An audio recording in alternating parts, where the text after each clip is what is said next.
Assalamualaikum dan selamat sejahtera. Saya Jumriani akan membentangkan analisis tahap kesukaran soalan peperiksaan akhir sesi Jun 2019 bagi kursus elektronik digital. Penulis bagi kajian ini adalah Encik Safari bin Nongkang dan saya sendiri, Cik Jumriani binti Nongkang dari Jabatan Kejuruteraan Elektrik Politeknik Kota Kinabalu, Sabah. Kursus elektronik digital dengan kod DEE 20033 adalah merupakan salah satu kursus yang wajib didaftar bagi pelajar semester 2 program Diploma Jabatan Kejuruteraan Elektrik Politeknik Malaysia.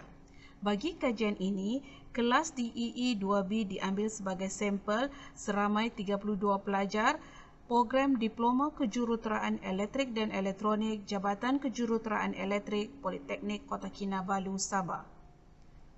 Kursus elektronik digital mempunyai 3 CLO yang perlu dicapai di akhir pengajaran dan pembelajaran kursus.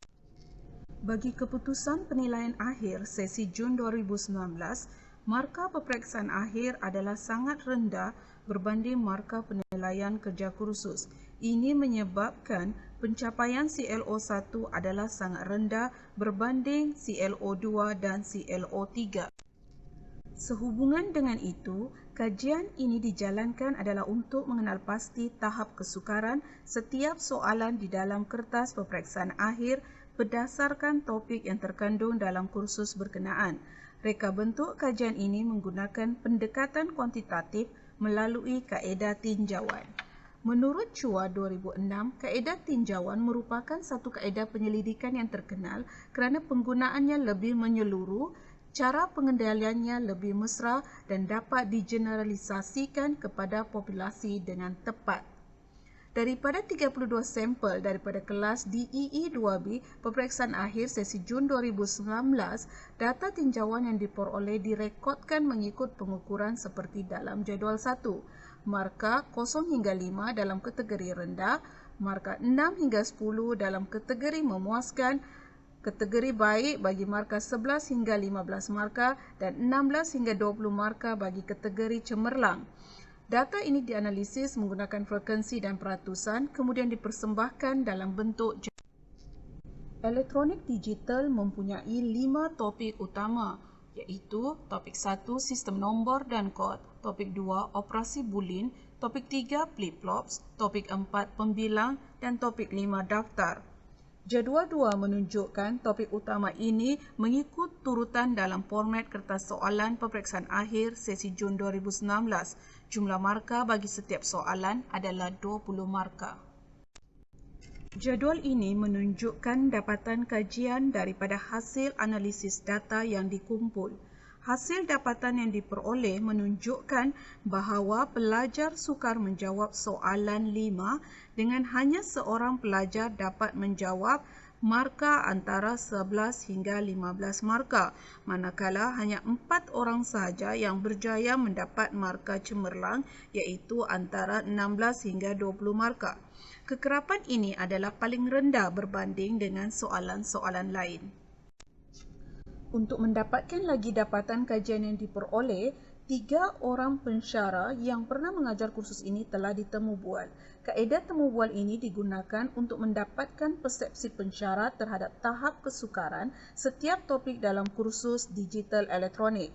Keseluruhan pensyarah memberikan topik 3 dan topik 4 adalah topik yang sukar bagi kursus ini. Melalui maklum balas yang diterima, antara komen-komen pensyarah terhadap masalah pelajar gagal menguasai topik tersebut adalah: pertama, pelajar masih tidak dapat memahami dan menguasai konsep berkaitan Canop Map dan flip-flop. Yang kedua, pelajar seringkali keliru dan terlupa terhadap langkah-langkah jalan penyelesaian dalam membina sama ada synchronous counter atau asynchronous counter ketika menjawab peperiksaan. Yang ketiga, pelajar kurang memberi fokus ketika sesi pengajaran dan pembelajaran di dalam bilik kuliah. Dan yang keempat, pelajar tidak mengingati formula dan konsep yang berkaitan dengan soalan yang diberikan. Di akhir kajian ini, objektif kajian dapat dicapai. tajuk-tajuk sukar dan punca kesukaran pada pandangan pensyarah dan daripada jawapan pelajar melalui kertas peperiksaan akhir pelajar telah dapat dikenal pasti, iaitu topik 4 pembilang. Pelajar tidak dapat menguasai konsep cannot map dengan baik dan seterusnya tidak dapat mereka pembilang segerak dengan mod yang diberi dengan lengkap. Antara cadangan tindakan yang pertama, mempelbagaikan kaedah pengajaran dan pembelajaran. Pensyarah perlu prihatin dan memperbaiki penyampaian pengajaran supaya pelajar minat dan fokus dan seterusnya mudah memahami konsep dan mengelak pelajar cenderung belajar secara hafalan.